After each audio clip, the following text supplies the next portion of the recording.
கழுகு டிவி நேயர்களுக்கு வணக்கம்.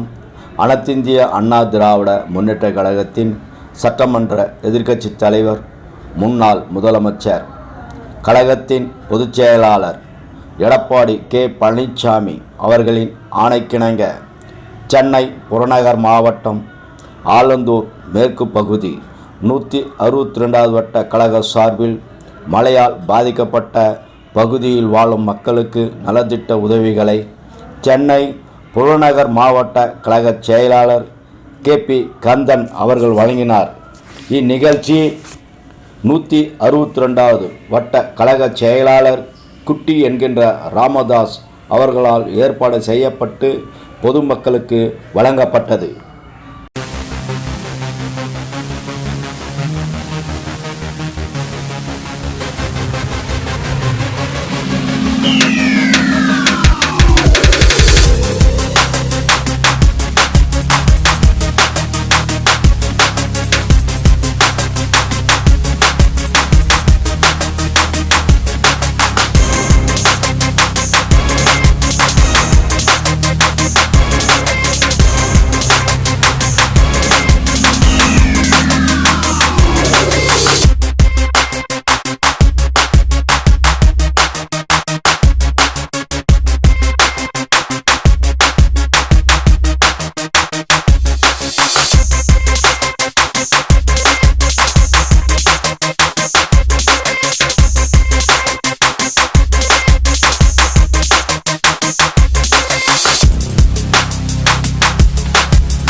கழகத்தின் நிரந்தர பொதுச் செயலாளர் அண்ணன் எடப்பாடியார் அவர்களின் ஆணைக்கிணங்க கண்ணன் காலனி பகுதிகளில் இருக்கக்கூடிய 162 இடத்தில் அருமை தம்பி கிறிஸ்டியன் ராமதாஸ் அவர்களின் ஏற்பாட்டில் மாவட்ட கழக செயலாளர் திரு கே பி கந்தன் அவர்களும் இந்த பகுதி கழக செயலாளர் திரு ராஜசேகர் அவர்களும் வந்து நிகழ்ச்சியினை சிறப்பித்து தந்தனர். ஏறத்தாழ இன்று காலை 10 மணிக்கு துவங்கி ஏறத்தாழ ஒரு 5000 குடும்பங்களுக்கு பெறுவதற்கான வேலைகளை வட்ட செயலாளர் குட்டி அவர்கள் மிக சிறப்பாக ஏற்பாடு செய்து மக்கள் மத்தியிலே மிக சிறப்பான ஒரு பெயரை எடுத்துக் கொண்டிருக்கிறார். இந்த பகுதியிலே நிவாரணங்களையும் வழங்க வேண்டும் என்று இந்த மக்கள் கூறியதை நீங்கள் கேட்டிருப்பீர்கள். ஆளும் கட்சியான திமுகவும் இந்த பகுதியை சேர்ந்த சட்டமன்ற அமைச்சருமான அன்பரசன் அவர்கள் என்ற இந்த பகுதிக்கு வந்து செய்யவில்லை என்று மக்கள் பேசியதையும் அவர்கள் 3 நாட்களுக்கு முன்பு ஆர்ப்பாட்டம் நடத்துவதையும் இந்த மக்கள் அனைவரும் கண்கூடாக கண்டனர். இது போன்ற செயல்களை முன்னெடுத்து செய்வதிலே அனைத்து இந்திய அண்ணா திராவிட முன்னேற்ற கழகம் எப்பொழுதும் மக்கள் மத்தியிலே தம்பி குட்டி ராமதாஸ் தலைமையில் இங்கு சிறப்பாக செயல்பட்டுக் கொண்டிருக்கிறது என்பதனை இங்கு நாங்கள் பதிவு செய்ய விரும்புகிறோம்.